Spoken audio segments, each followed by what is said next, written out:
Hey guys, I am in sunny California right now. Look at this beautiful blue sky behind me. I am loving this. It's so much better than the Midwest and Chicago where it's cold and dreary and gray. So I'm here actually for work. I'm here for a conference and I just got in today, and so I am sitting outside enjoying the nice weather without a jacket on and then loving the sun. So I decided to record my video out here. All right, so today we are going to talk about chapter 2, The Lie, I'll Start Tomorrow. And I think the reason Rachel Hollis in the book calls this a lie is because we tend to tell ourselves this many times throughout our lives, and then we don't do it or we don't continue. Maybe we start, but we don't continue whatever it is we're starting. And so she talks about how the more we tell ourselves that we're going to do something, that I'm going to start tomorrow, I'm going to start Monday, whatever it is, and then we either don't start or like the next day we stop doing, maybe we're starting a diet or we're starting a workout program, maybe we're good for a couple days but then we give up. She said the problem is that the more we do this to ourselves over and over again, we're actually teaching ourselves subconsciously to not trust ourselves. So even though we may have, really good intentions that we are going to start whatever, our subconscious kind of already knows that, yeah, sure, we'll see about that, right? Because we've already trained it to see and think otherwise. So kind of set that as kind of like a baseline. If that's your story, if there's been many times throughout your life or a particular thing that you just keep starting over and over again, maybe it's starting a diet on Monday, maybe it's starting a workout program, maybe it's, I don't know, whatever it is for you. If this is something that you have continually told yourself and then not done it, then just know you're going to have to start like reframing that in your mind and getting your mind and your subconscious to believe otherwise, which is really going to take some additional work and intention to do that. And so we'll talk about some things that can help with that, to help kind of retrain your mind on that. So anyway, Rachel talks about how she actually was trying to give up Diet Coke, and I guess she just had a real, kind of addiction to Diet Coke, loved it, and she knew she needed to stop drinking it.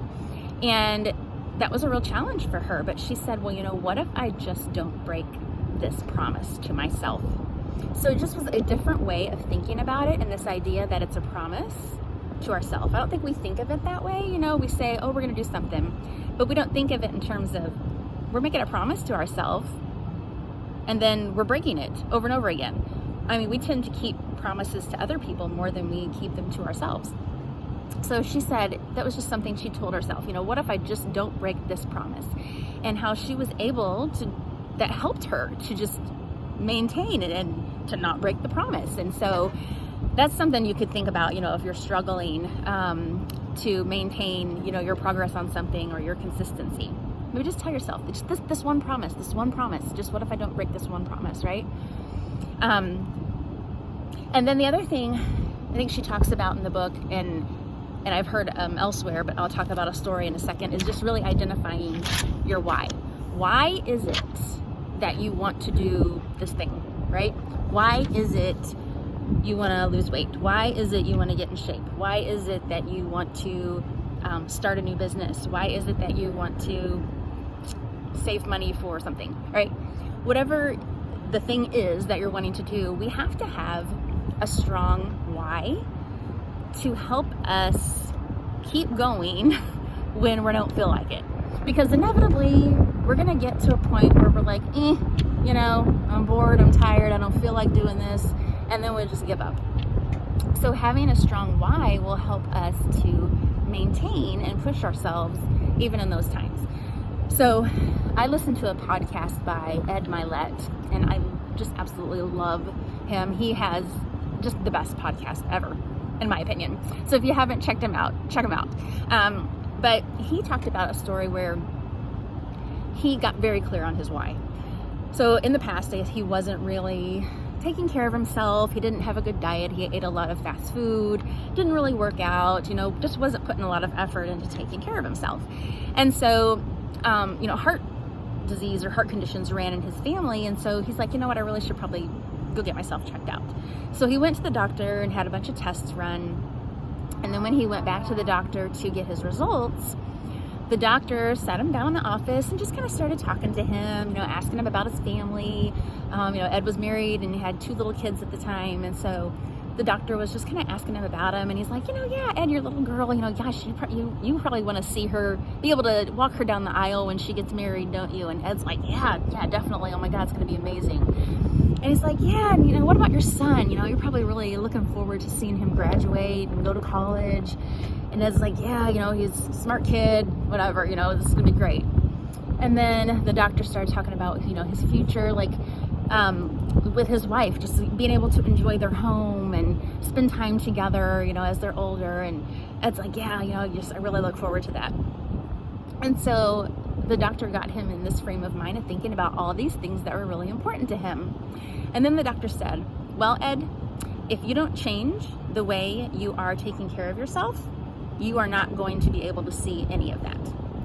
And Ed said it just was like a ton of bricks hit him. It just brought it right on home as to why he needed to change his eating habits, his working out, taking care of himself. And so he said that really helped him to now maintain and consistent.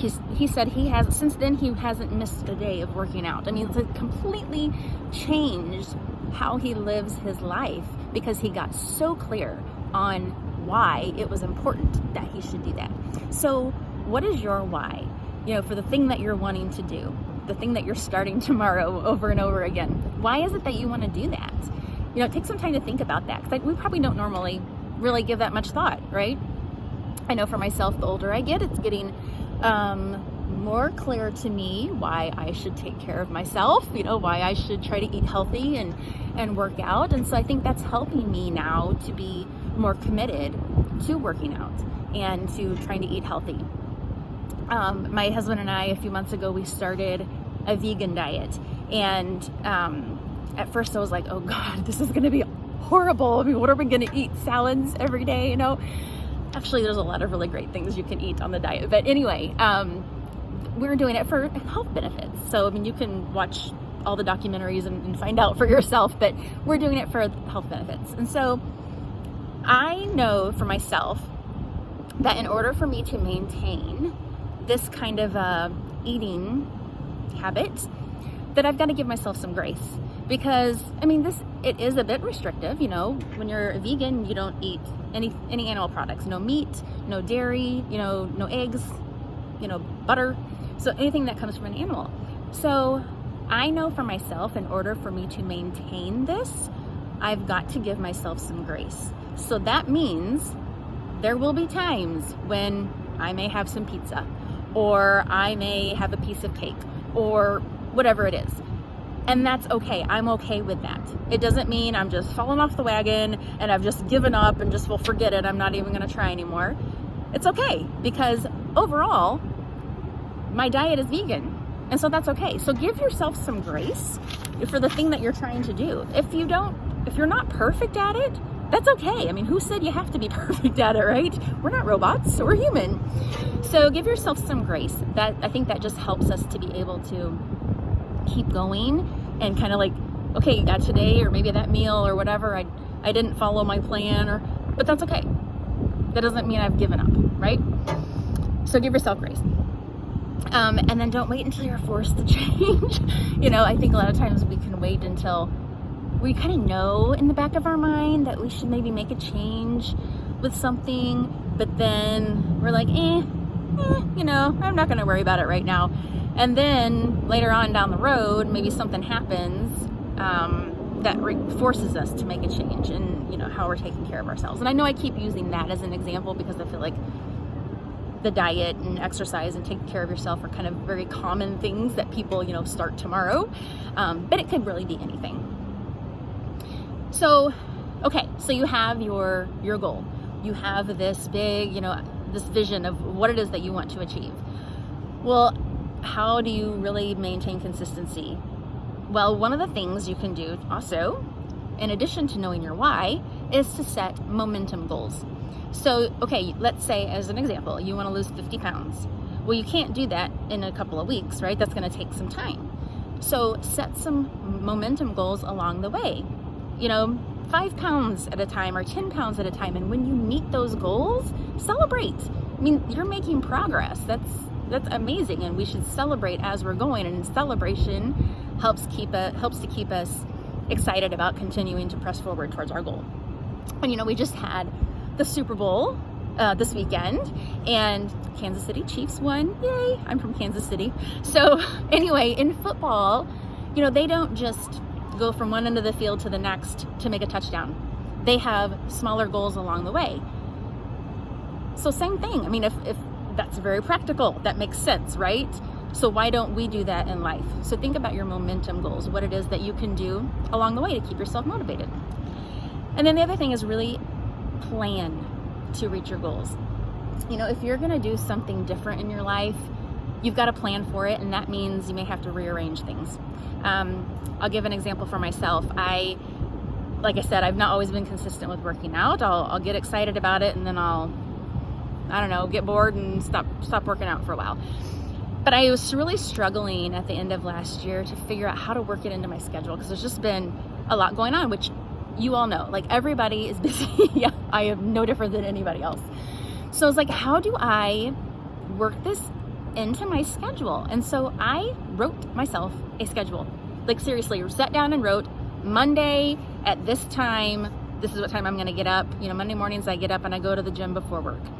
And then on Tuesday, I'm going to this class on Tuesday evening. And on Wednesday, I'm doing this workout on Wednesday evening, and whatever. I wrote it down. I put it in my calendar at work. I blocked the time in my calendar at work so people wouldn't schedule meetings over it, right? Because this is important. We let everybody else just set our agenda based on what they want of us, and we have to start taking control and setting our own schedule and what's important to us, because in the end, it doesn't matter what anybody else thinks. It's going to matter how you're taking care of yourself. So this is something I did, and it has helped me immensely. And again, I'm giving myself grace, because there have been a few times where I haven't been able to work out as my schedule said, right? But that's okay. I didn't give up, right? I'm still continuing to work towards it. So this, again, may mean rearranging your schedule. Something else may have to come off of your schedule. And I know the easy one is, TV. I mean, to be honest, I hardly ever watch TV anymore. But I do. I mean, there are times, I do like to sit down and watch TV, but it's not an every night thing. And that's different than what I used to do. I used to, every night, sit down and watch TV. So think about how it is that you need to rearrange your schedule, what you need to cut out or reduce to make the time and the space and the energy to keep you going towards what it is you want to achieve. So anyway, that's what I have for you today. I hope that was helpful. Again, some of these strategies have really helped me. And if you haven't tried some of them before, just take one and try it, right? And see how it works for you. Not every strategy is going to work for every person, but just start trying things, doing things different. We can't keep doing the same thing and expecting something different. Isn't that the definition of insanity? So try something different to help you achieve your goals, so you don't have to keep saying, I'll start tomorrow.